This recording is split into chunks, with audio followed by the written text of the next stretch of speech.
Nerds, we are talking about the Rings of Power, um, episode 5 partings. We are going to review the episode and then get into a breakdown of the episode starting now. Welcome to the Nerd Soul Show. I am Nathan. And I'm Colin. Hey, so we are, I think, at the halfway point of this season. Um, the spoiler-free logline for this episode is Nori questions her instincts. Elrond struggles to stay true to his oath. Halbrand weighs his destiny, and the Southlanders brace for attack. So, Colin, what do you think of this episode? This episode definitely had a lot more reveals. I think that in everything that we've seen so far, and all the things that we've reviewed, it's always the middle one. It's like you have to skip through all of the beginning part, especially for this show.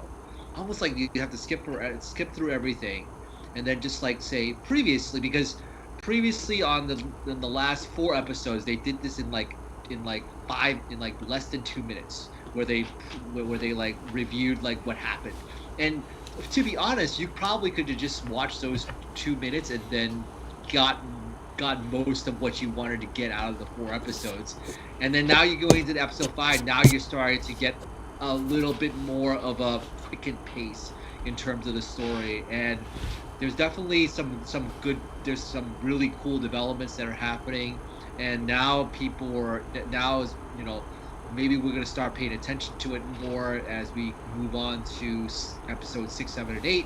So I'm optimistic, even though it took so long for them to get to this kind of point. And even at the end of this episode, you're like, still not there yet. So yeah, it's like what you said in the thumbnail. Is it too slow? Yes, it's still too slow, but it's the pace is quickened, and I think that I'm much more forgiving because of the fact that they quickened the pace a bit. Yeah, I think last week you guys were saying the episode was a little bit too slow, and I think I was fine. I was fine with it last week, but like I feel like they wasted a whole week this week. Like it was still like a bunch of spinning. Like it's like, oh, they decided to go. Like I feel like they could have written 1 hour of television combining the important things from last week and the important things from this week, instead of writing 2 hours of television, or not even 2 hours of television, because both of these episodes are like an hour and 20 minutes, so it's like 2 hours and like 25 minutes this episode was like an hour and 11 minutes, and I think An hour and the last week it was around that much, or maybe a lot, an hour and maybe 12 or 15. So yeah, it's about 2 hours and 25 minutes that they could have really, I mean, if they were really tight about it, they could have told it in 45 minutes, but I will allow an hour. Yeah. I spent time like getting screenshots for everything in this episode, and what I because I had a little bit of extra time this week, what I actually did is cut up the episodes, like re-edit the episodes to see how much each storyline actually took. So like the storyline, there are 4 storylines. There's the Harfoots and the Stranger, as a spoiler free thing alludes to. So there's the Harfoots and the Stranger. So Nori's story. There's the story going on in Numenor, which is what the Halbrand story was in the thing. There's a story going on with Elrond, and there's the story going on with the Southlanders. 2 of these, like, besides the Numenor plot, which I guess you could have cut some things here or there, like there was like the Dorans, the Elrond's plot. I thought when I watched it that it was like the D storyline, but it was like the second most time. It was like 13 minutes, and it was 13 minutes because sitting around having very long conversations that could have been a lot shorter. Um, and there was only like three scenes. Like there's three scenes, but there are three scenes that are very very long in that storyline, and that's what I'm talking about. They could have cut a lot of this down, and communicated the same information. So yeah, I'm a little frustrated with the show this week. I was giving it the benefit of the doubt last week, but like I feel like they're wasting a little bit of my time because these episodes aren't short. And yeah, they're not short, so like they take a fair amount of time out of your weekend if you're doing other things. You want some story progression. It does look like at the end of this episode, hopefully, knock on wood, we get some action next week. And like last week when you were saying that you wanted action, I didn't. I mean, it's like I don't need action in every single episode, but like I need the characters to be interesting enough that action isn't necessary. And I don't know any of these characters well enough that I think they're interesting enough that I want to see them sitting around and talking, which might be also an issue with the writing because like Galadriel is always mad. She got a little bit more character development this episode. She had a little bit more reflection about what the way that she operates, which we can get into when we get into the breakdown. But she's been one note for like 5 episodes, except for that bit of reflection when she was trying to basically get Halbrand to do what she wanted him to do. We got some more character development with Halbrand, I guess, or at least more and more of his backstory a little bit. Arondir, we get a little bit about Arondir. He mentions a little bit about his background, but not much. We get a little bit more about from Médhor, but like I don't these characters are not, for the most part, are not very well defined, except for Elrond. I think I have a sense of who Elrond is and what's important to him, and also Durin as well, which is kind of annoying because like I said, their plot in this episode could have been cut down to like 7 minutes instead of the 13 that it took. And even though I like them, like Disa wasn't in this episode, so like I tend to like the Elrond Durin stuff when Disa is around. So like I don't know. And I guess I like Elendil as well, but he didn't get much to do in this episode, except for some fatherly stuff with Isildur. So yeah, I think that this, like I said, this episode was could have been condensed into the last episode to save the viewer some time to me anyway. Yeah. So any other thoughts before we get into it? Start digging into it. We're probably going to spend a lot less time talking about it than the actual episode because like I said. Yeah. I broke it down and I have all the screenshots, but like telling you what is actually or breaking down what actually happens in those scenes is going to take a lot less time. just even if we were recapping every single thing, than they took to actually explain it. Or actually shoot it rather. Sometimes we run about as long as the episode, but I doubt that's going to be the case this time because not much actually happened. They just made the scenes longer than they needed to be. So, anyway, so should we get into it? Yeah, let's get into it.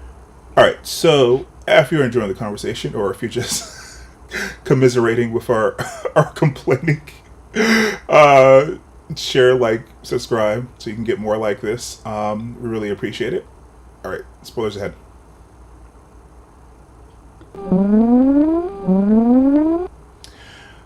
All right, so like I said, there were 4 plots. I'm gonna start with the shortest plot, which is like 11 minutes, even though there was like 1, 2, 3, 4, 5, 6 scenes. I thought this was like the second longest plot because they kept going back to it, but like but it wasn't. The Harfoots and Ah, yes. The Harfoots and the Stranger was I guess the D plot, even though this is how we started the episode. Mm-hmm. So we start the episode with Nori trying to teach the stranger some English here. And he's or whatever language you're supposed to be speaking. So he, I guess the upshot of this is that she's trying to explain to him what perils are, and then he says that he's a peril because he kills the fireflies, and she said no, that was an accident. So Mm-hmm. as the logline says, she starts to question her her judgment about him by the end of the episode because of what happened. So Yeah. he helped. I liked these scenes, and the way that I have the screenshots. I'm not cutting to anything else in the episode. I'm going to go through all the Harfoot stuff. So after this scene, they actually started. You started to see their trek, their nomadic trek. These were some beautiful shots. I appreciated these shots. You also appreciated Poppy's. I think her name is Poppy. Song. Yeah. Her Poppy's song. Yeah. Yeah. That was well done. That was that was really, a nice really touch. good. I think, yep, very Yeah. good highlight. And also, I think that since you've there you go with the maps. That's Yeah, the definitely in and out of the really, really good maps, as in well. and out of the Yep. maps was also nice. Yeah, there was Yeah. this was very nice, a nice transition to kind of show how far they went and the different terrains that they're going over is also was very good. Yeah. Um, So I think that that's probably what won it for me, even though this was kind of slow. And I know, like, in some ways, Nathan, you're disdain for them in some ways because they really haven't really contributed that no, much no, no, no. to the So story. this is not the issue that I had with this episode. Actually, this is, even though I don't like the Harfoots generally, this is the best that I've seen them in on any of the Yes. episodes. Ironically, the part that I usually like, Elrond and the dwarves, was the part that kind of dragged this episode down. Also, the Numenor stuff could have been cut down as well. The Numenor stuff is like 26 minutes, and some of that stuff could have been cut down as well. And we'll get to what could have been, I think could have been cut down. But I don't think anything in 11 minutes that they used on the Harfoots and the Stranger. I don't think anything I would have cut any of this stuff. I think I liked everything that they had in this episode. So he's looking up at the moon, and they transition to a shot of when he fell into the crater. These people, I mean, they're dressed in white, but I don't think they're good. They're good guys. I don't know what they're looking for, but they look a little ominous. Yep. But I guess they're on his trail. And I guess we'll see them later on. Like that's not a kindly look. Yeah, he's not very friendly. Let's just Yeah, say that. yeah. He's just like staring off. It's like, what's going on there? Kind of evil. The music kind of was ominous as well, like you said. And and I think you're right, Nathan. Is that I think that this is probably, in terms of the Harfoots, this is probably the most compelling stuff that they've done. Because they've been moving around. They're actually moving around, like they're doing stuff, right? And and even in the moving around, they're talking. This woman, Malva, is funny. She's like, just take their wheels and let's leave them. She's like, she's cold blooded. Yeah. So, yeah, I mean, she makes, I guess, a point that what do you need? Do you need someone to become a widow or an orphan? So I guess it's coming from a place of like concern, but like it is pretty cold. It's pretty cold. So, and she actually, I guess, ends up in, this is all in the same scene. She goes mushroom picking, and then they get chased by wolves, and the stranger actually proves that he is useful, not just to Nori's family and Poppy, but like to other. I think Melva's also in the tree back there. Is that her in the tree? Yeah, that's her. That's her back there. Yeah. I think. So, he throws one of them, and also he uses his powers, which are really ill-defined right now. At this point, do you still think he's Gandalf, or do you think he's someone else, or? Yeah, I still think that he's Gandalf. I don't think that. I think that that's the only thing that you could explain because, I mean, there are other wizards. Yeah, there are other wizards, but Saruman, he was actually good, in before the original Lord of the Rings trilogy, but he didn't really have much interaction with, I mean, he termed them halflings, but I don't think he had much interaction. Whereas Gandalf has had so much interaction with small, tiny people before. So, Right. I mean, even in the Hobbit, you had the Hobbit, you had Lord of the Rings. So I'm still thinking that it's Gandalf. No, Yeah. there's just no. I think it's I'm 90% sure that it is him. Yeah. I've heard like thoughts that it's one of the Blue Wizards. I'd actually, like I said, I was talking to Priya about this, I guess 2 weeks ago. I prefer it to be someone that we don't know, because anyone else is going to be um, compared unfavorably to Ian McKellen. This guy, I'm sure, is really great, but he's not going to be Ian McKellen. So Yeah. it doesn't behoove them to have him be Gandalf, because yeah, Ian McKellen just did such a great job there. Everyone's going to compare him to Ian McKellen, and if he even falls a little bit short, people are going to be like, "That's not Gandalf. He's not acting Gandalf enough." So, like, Well, just to let you know, I mean, I think that it could be okay because Ian McKellen is such a brilliant actor, Shakespearean actor. He also was Magneto in X-Men, and basically Michael Fassbender is just really really good. So I mean, it's possible. It's possible. I mean, and he was able to define you know the character for himself. So hopefully this actor can do the same, but I don't know if he's as good as Fassbender. I'm probably never heard of him before, but no one ever heard of Fassbender. I think when I he think did he did X-Men. the Steve Jobs movie before that, but yeah, Oh, okay, yeah. yeah, yeah. So she goes to him and she says that people are warming to you, and then she starts to doubt him, because it seems like he's really concentrating here. He doesn't actually know that she was touching him. Hmm. Um, Right, but yeah, and now she's scared of him. right. And that's where we leave. That's the last scene with the Harfoots in him. And I guess that's what they mean by the beginning here. That she's starting to question her. What was the phrasing here? Question her instincts about the Mm, stranger. So after that's the D plot. Just by time. mm. I feel like it started with the episode, so it might have been a B plot. But by time, it's, I guess, the D plot. The next one I is the mean, it's South. yeah, it's more than what they showed last week. Because they showed Yeah, nothing yeah, they last didn't week. show they didn't So they didn't show up last week, so yeah. So which was probably a good reason to start the episode with them. mhm, Since they didn't show up last week. So yeah. right. So the I guess the C plot is the Southlanders. And they're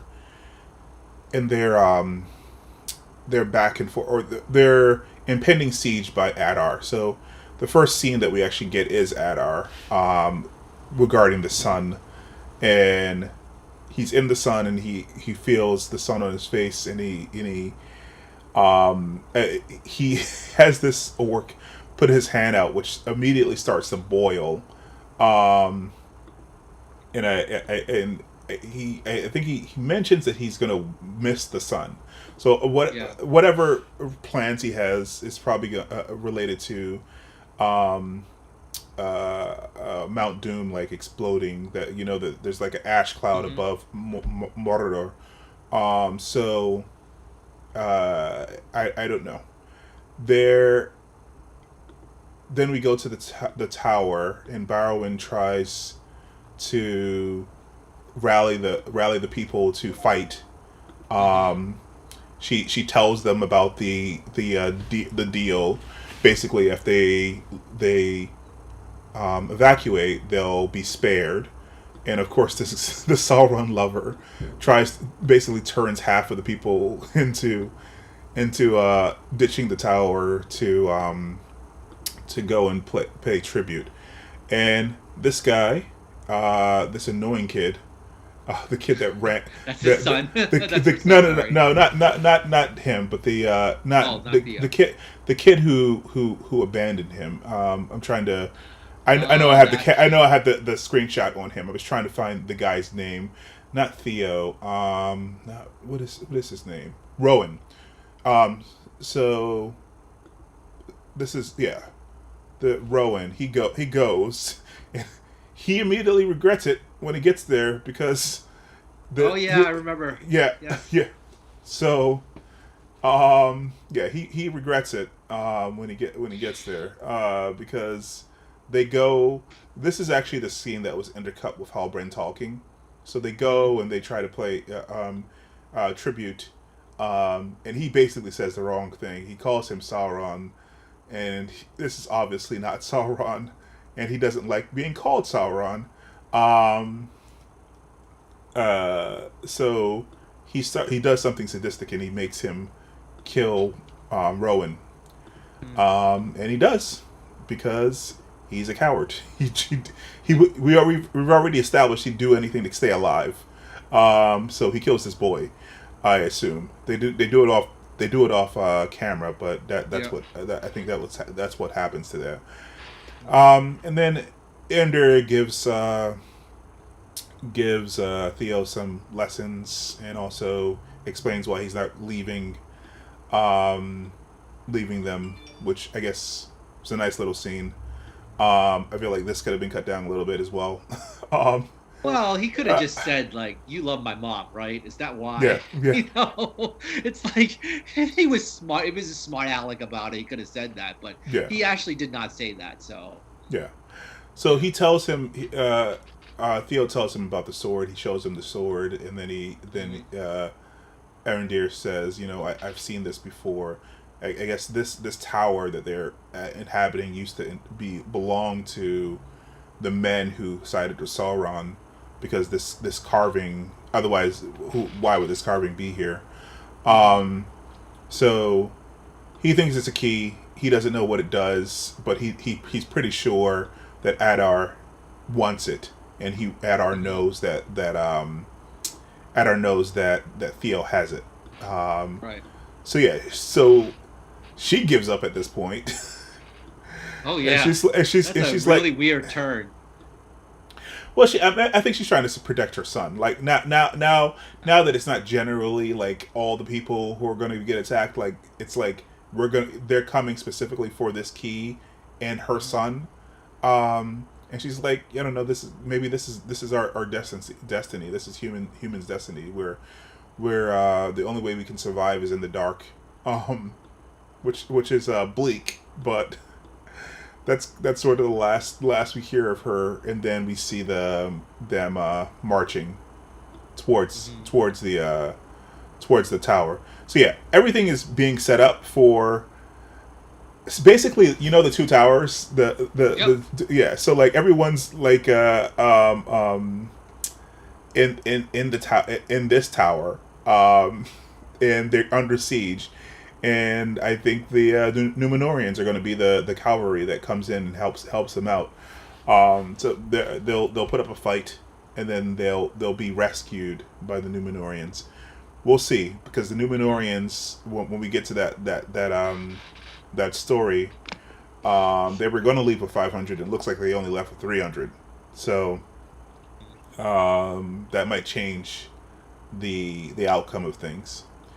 Anyway, so that's that story, and then the I guess the B plot, just by time, because like I said, it took forever, even though there was only 3 scenes. Um, was Doran, Elrond, and Gil-galad, here in the Elven Kingdom. I forget what, Lindor. How's that doing? They're in Oh, Lindor. They're in Lindor. Lindor. Yeah. They're in Lindor.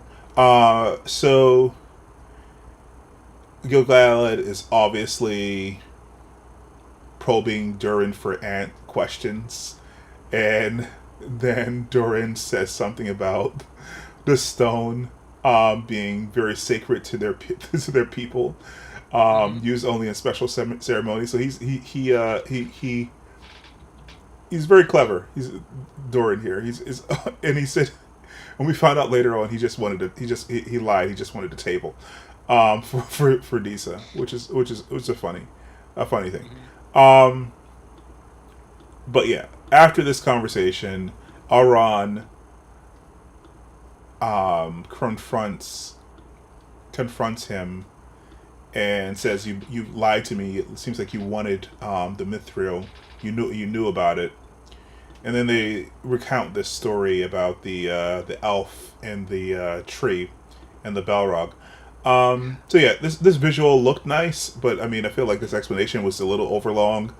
And also, and researching it earlier today has nothing to do with any of the books. They're just they're like super over explaining mithril, like everything has to be like all related and explained. I mean, them wanting mithril doesn't have to have a giant backstory. They could have shaved the CGI budget and spent it somewhere else. But it's a cool scene, though. I mean, it is a cool. I guess it's really a cool scene, but like I like it. It makes this whole thing like 13 minutes, like, because they have this whole they add to this, and it's not, like I said, they could have just wanted mithril to make the rings, because eventually they're gonna the name of the show is The Rings of Power. I assume, because unless they're going to make a giant departure, like this story is a departure, but they're going to make a giant departure and like unless they're going to give all the elves, like, I don't know, armor made out of mithril. I don't think that it's something that actually happened in the Second Age. Unless they're going to do that, I think this is like a false start. Either Gil-galad is lying here, or they will decide that, well, we don't need to make armor for everyone. We can just make some rings. So I don't know. This back and forth with him about, give up about his oath. I understand he doesn't want to give up his oath. I will say that Gil-galad's the thing that he says here about faith is nice. Sorry, about hope. The thing that he says about hope. He said, so Elrond says that I'm not going to let he's not going to let his soul slip away on basis of mere hope. And then Gil-galad said hope is never mere, even when it's meager.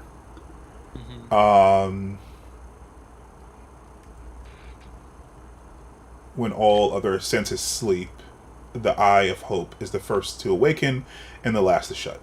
So that was a nice line. I feel like there was a lot of talking before you got to that line, but it wasn't like they could have cut some of that before we got to that nice line. I think that for me, it's just like any of the long conversations, I just kind of tune out. Unfortunately, even though like I'm watching it, I'm like tuning out for the first. Even not just for this episode, but for the previous 4 episodes, and it's just, like I said, it's not very compelling. It's just like, just long and drawn out. Whereas I think that even there are some scenes definitely in the extended editions of Lord of the Rings where it's like long and drawn out, but those are the extended editions. Those weren't the theatrical things, the theatrical versions that came out, which was a little less or a little over 3 hours long, right? About 3 hours. So, but it had a lot of they left the stuff that general audiences would like to see, basically. Right. Whereas the extended is just like, longer conversations, longer explanations, and why that is the case, why is this the case. But is this really necessary, like, to have it as though it's like the extended cuts? I don't think so. It's like what you said. I don't know. It's like, yeah. Why? Yeah. I feel like this whole conversation with like Celebrimbor could have been also cut. Like, maybe not cut all the way, but I mean, I feel like he doesn't want to give up his oath, but he gave this piece of metal to Celebrimbor to test. And then we find out in this scene that Celebrimbor was in on it anyway. So he probably told the king. So I'm not sure how that isn't breaking his oath when he gives this or to Celebrimbor. And then Celebrimbor uses his father Arondir to guilt him into breaking his oath. He's like, he was there when his father went to convince the gods, and the gods here being the Valar, to join the fight against Morgoth. So that's the story that we were talking about a couple weeks ago. Maybe it was last week, when Arendelle became a star. So that's his father. Arendelle being Elrond's and Elros's father. Elros, the founder of Numenor. So yeah, he guilts him guilts him into breaking his oath, because he said his father said that he had to do it because he's the only one who could have could do it. It's like, okay, sure. Again, this I feel like he's being manipulated by these people. The king in him. Yeah, and then he asks Doran, and then Doran, of course, says yes. And I also like Doran, that like more scenes with Doran, less scenes with elves. Like this, the Doran feels like he's like part of the audience himself. He's like, what is all this quail sauce? Just give me the meat raw. Just speak plainly. Yeah, like, pretty much. Yeah. And even in responding, he's like, well, I don't know, some burdens shared will increase. It was like, ugh. Yeah. Stop talking so much. Yeah. We actually in the chat there is a comment that says that Isildur lives to be over 2,000 years old. So actually I don't think he lives over 2,000 years old. I think in this time in the timeline he is still young, but he didn't live through that long. It was like more like hundreds of years old, was it? Just out of curiosity on that. The Numenorians are long-lived, but I don't think any of them live to 1,000. They live hundreds of years. So even Elros himself, I think he died like 200-300 years old, but I don't think that he. And I'd have to look that up. I don't think Isildur will make it to 1,000. He will live hundreds of years, but I don't think he will live thousands of years, because and they'll probably do some time jumps in the show, but I don't think Isildur will be that old. They might recast similar to what they're doing with the Rings of Power. Sorry, not the Rings of Power. The House of Dragon. There might for it, when he gets older, have another actor come in another season. I don't think they're going to do that this season, but it would make sense to show him older by casting another person. Yeah. Right. That was on Facebook or YouTube? Someone asked that. That was on YouTube. Okay, on cool. YouTube. Yeah. All right. About Isildur. All right. So Doran accepts. I mean, he messes with him a little bit, saying that, the elves' fates are in my hands. It's like, okay, and he makes him repeat that. But yeah, this is a cute scene, but again, probably also could have been shorter if they had cut down some of Elrond's lines. And then we get to the A plot, because there's like, 1, 2, 3, 4, 5, 6, 7, 8, 9, 10, 11, 12 scenes in Numenor. And these could have been cut down a little bit as well. Like, we got this establishing shot of, like I said, we got Isildur here speaking to his father, Elendil. You get a sense here. I feel like this stuff I would have kept, because you get a sense here of who Isildur will become. The fact that he thinks that he should be entitled to things without actually working for them, which it seems like he's never really learned the lesson that he should work for things. Right. His father here says that there's so many, we have too many volunteers, and then Isildur doesn't even think about it or pause before he says, well, just put me at the front of the line. It's like, why? Why? And his father makes a good point. It's like, what have you done to earn that? Like, you jumped out on the Sea Guard. Yeah, what are your qualifications? Do you belong to Sea Guard? Um, the Queen's Guard, Merchants Guild. Yeah. Um, he definitely wants to go because he was going to stow away. Later on, we find that he's going to stow away. And he also lied to his father. So yeah, these are the two characters that were created for the show, Kemen and I forget what her name is. The daughter of I think it's Rían, Arien, but there's there's an accent over the A in her name. I'm not quite sure how to pronounce it. I think she's just genuinely concerned about her father going off to this war. She doesn't want to lose another parent because, as we established in the previous episode, their mother's dead. But yeah, she seems very adamant here, and this kid seems to... I don't know if he agrees or he just fancies her. It's just trying to do... Like, he must really fancy her because he burns down a ship. Not just one, because I think, like I said, at the end of the episode, only 3 ships sail out, so maybe it was close enough to blow up another ship as well. It's like, wow. Yeah. Then we get the same with Halbrand here. He actually is a very good smithy, it seems. Mm-hmm. I wasn't expecting him to be so good. You'd assume that some of the ways of the Númenóreans would be more advanced than the people in Middle Earth, but I guess he's really good. That also makes it look suspicious as well, because there's suspicion that he's Sauron. Like there are people who believe that he's Sauron. So I don't know. And Sauron is a very good blacksmith. So that's part of the reason he was able to like whisper into Celebrimbor's ear to create the rings of power, and also why he was able to forge the one ring to bind them. So the fact that Halbrand is a very good smith is suspicious. So anyway, I still think he's probably the Witch King. Like they're setting him up to have a story that almost parallels Aragorn, but he's right.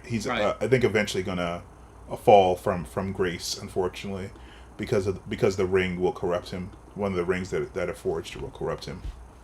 Yeah. This conversation is interesting because again, Galadriel's like writing checks for other people, like putting people in situations. Like she already committed Halbrand to something that he did not agree to, and she also mentions here that in the previous episode, when the queen was waiting for her in the king's room, he obviously gave her up. Remember in the last episode when she broke out of the prison, and then he spoke to Pharazôn, but we didn't see what happened. So I guess this is what happened. He told Pharazôn where she was going, and then Pharazôn told the queen in exchange for this guild crest, so he could become a smith. Right. So yeah, that stuff is fine. I feel like this whole... What did you think of this scene? This whole like fighting scene. I feel like, again, actually this is my favorite. Actually, it's probably one of my favorite scenes so far in the whole series. I would say for me, you know what I mean. Yes, and you know that I like the action, but also I just think that it's a good. It's really well done overall. Cinematography, like the fight scene itself, I think it's well done, and there's a lot of kind of quippy responses here and there. So I liked it. I think that, again, it changes the pace and it quickened the pace, whereas the conversations that kind of slowed everything down and stuff. So I liked it overall. I don't mind conversations if they reveal character. This doesn't necessarily reveal character. I feel like they added some action in here. It's fine. The choreography is fine. I feel like they could have cut it all together or cut it in half. Um, Really? yeah, Wow. Okay. yeah. It's not. It wasn't my favorite thing. It was. It was.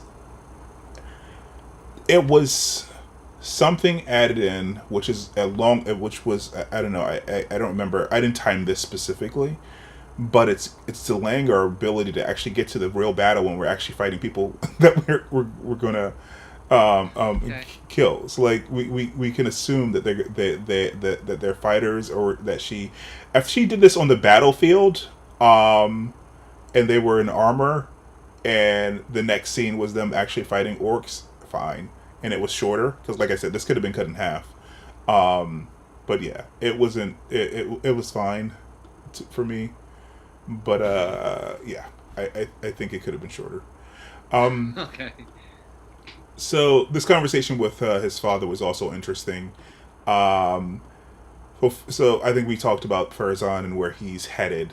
You can see how he thinks in a very strategic way. He doesn't think that he will be controlled by elves, and he also thinks that he'll be the new king will be in debt, or the king that he's helping out will be indebted to him. So yeah, he wants ores, and he wants woods, and he wants lots of other riches, and he wants tribute from the low men of Middle Earth. So that's what he's thinking about.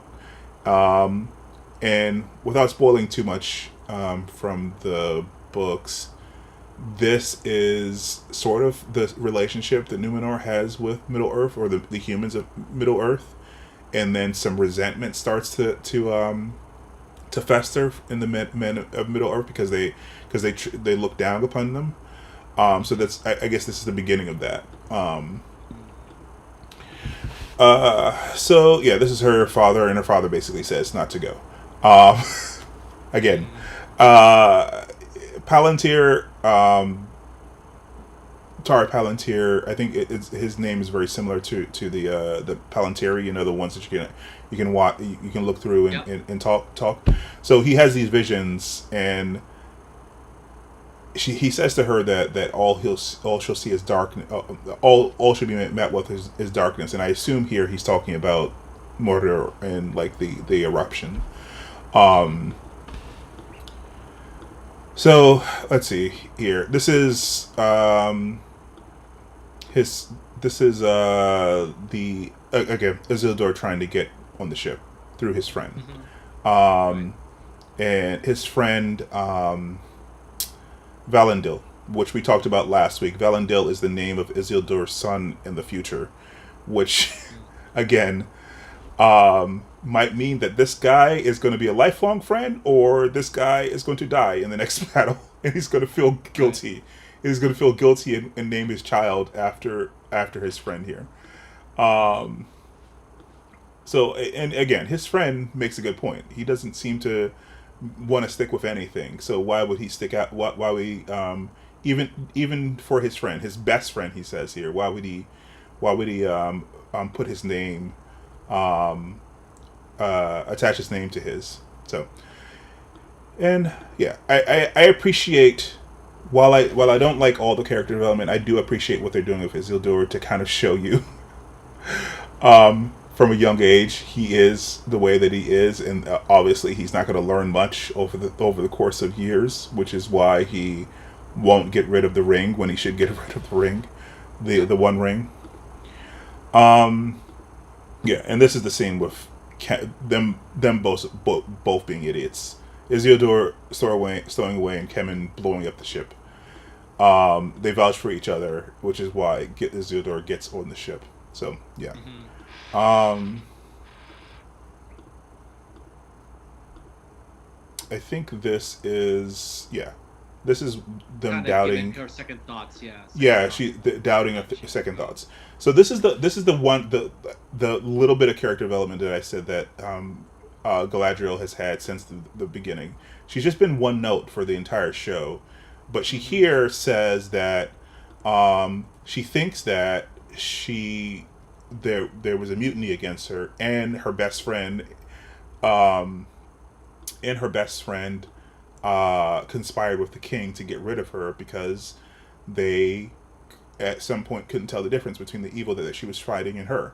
So this is the rare bit of insight about herself that it seems that she's had. Although she's still very gung ho about like moving forward, at least she has some insight about herself. And I saw. I'm not sure if you watched the Comic-Con panel with them. One of the things that this actress said is that she wants to explore how Galadriel becomes the Galadriel later on, like a couple thousand years from now. Like you said, the very, very detached, very zen Galadriel, because she has quite a distance to go, because this is not a zen. No, definitely not. Yeah, she's super annoying. So she needs to go through a lot to get there. So yeah, and Halbrand mentions here that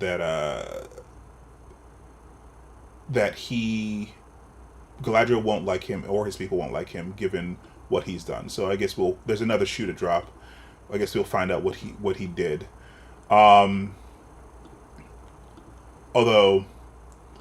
it looks like she was able to convince him. So the last scene is him actually deciding to go off and be king again. So yeah, still a lot of setup. Although the last episode was a bunch of setup. It's just more setup. And then, but I hopefully I hope we are going to actually get a battle next episode. It seems from the previews of the next episode that there's going to be something. There's going to be some good. There's going to be some good old action there, and there's going to be some plot reveals and things. So I'm hoping that it's gonna really pick up, next week. Let's hope. Their armor looks cool. His armor looks cool, and Galadriel's armor looks cool. So let's see some action in all this. Yes, let's do that. all this cool armor. Exactly. So yeah. I think that's pretty much it for the episode, unless you want to talk about the previews for next week, like you said. There does seem to be like the tower being sieged. So from the previews, this is the preview video. It does look like they are. Even the Queen's armor, by the way, is actually pretty cool. It seems like they're trying to get there faster. So similar to like I said, the two towers when they were under siege, and then the elves showed up and helped out. I think that's probably what they're going for in the 6th episode. Yep. This is the halfway. I think this is the halfway point. So there's 5 more episodes. If they have 8 episodes, then this is episode number 5. I think it was 8. Is it 8 or 10? What I read earlier is that this was the halfway point. In which case, I think there's 10. So yeah. Any other questions before we close out? Anyone else in the audience here? Any other questions? All right. No, there were no other questions. But, all right. Yeah. So that is what we think, but we are interested to hear what you guys think. So comment down below, like, share, and subscribe, and we will see you next week. All right, guys. Bye.